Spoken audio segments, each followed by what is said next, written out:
afternoon. I'm from the legal management. And I would just like to ask something. I've been this morning kasi in the same parang program about discrimination. And they've been talking about this discrimination as something na it came from not from parang malalim yung pinanggalingan niya. Even before yung parents natin mismo, parang doon nagsimula yung kung ano yung nabuo sa pag-iisip natin na pagdi-discriminate natin sa ibang tao. So parang para sa akin, I would just like to ask if you can give the youth something clear recommendation as to what we should do since we have been ingrained or before by the idea of discrimination na mula nga sa even our family yun. Parang sa kanila nagsimula, parang napasa sa amin. So paano, ano yung pwede namin gawin para mawala ito? Thank you. Okay, thank you very much. We would like to hear from our 3 human rights defenders. Maganda yung tanong, pero wag mo naman pakasisihin yung magulang mo. No? Yung lipunan ang may sala. No? Kasi yung magulang natin, bahagi lang ng mas malawak na lipunan. Ano yung pinakasimpleng advice? Huwag matakot sa kakaiba. Magkaroon ng mas maraming pagkakataon ng positive interaction. Katulad nung sinabi ko kanina, yung discrimination nag-uugat sa ignorance. Yung ignorance sa isang bagay, nire-relate natin sa takot. Wala tayong positibong interaction, natatakot na tayo kay Jericho. Kasi narinig natin. Wala tayong positibong interaction sa may kapansanan. May kipagkaibigan tayo kay Adeline, pero pag talikod niya, kinakabahan ka. Kasi nga, walang positibong, ang problema kasi sa lipunan natin, babahagya o kakaunti ang ibinibigay na pagkakataon sa kabataan na magkaroon ng positive interaction sa mga sektor, sa mga taong nadidiscriminate.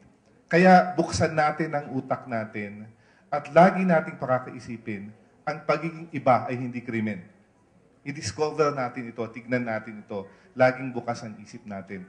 Pag ganun ang gagawin natin, unti-unting malulusaw yung mga prejudices sa katawan natin at sa pag-iisip natin. Sa akin, we have different types of discrimination. Kaya lang sa amin, as human rights defenders on PhilHIV, kasi still, medyo sensitive pa rin pag-usapan sa family on HIV and AIDS.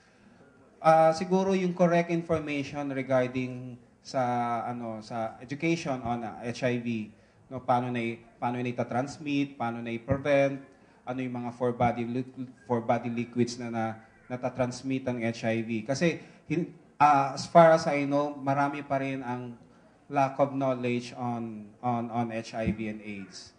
So education, information, dissemination pa rin ang kailangan.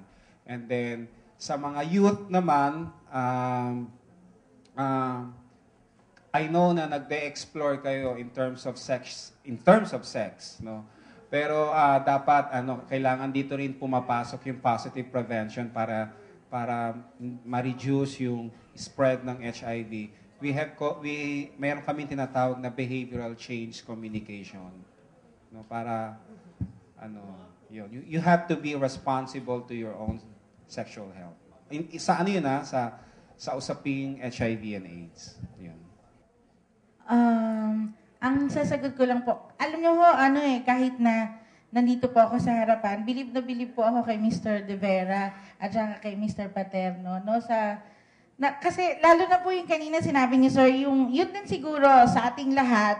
Kasi sabi nga nila, tayong lahat may prejudices tayo.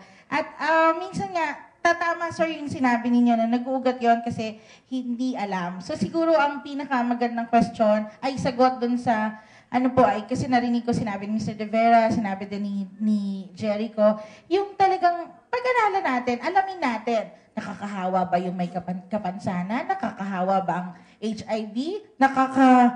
Nakakahawa ba ang maging parte ng IT?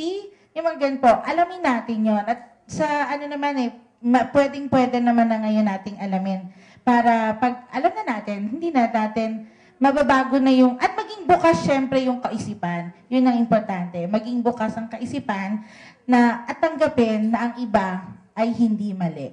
Salamat po.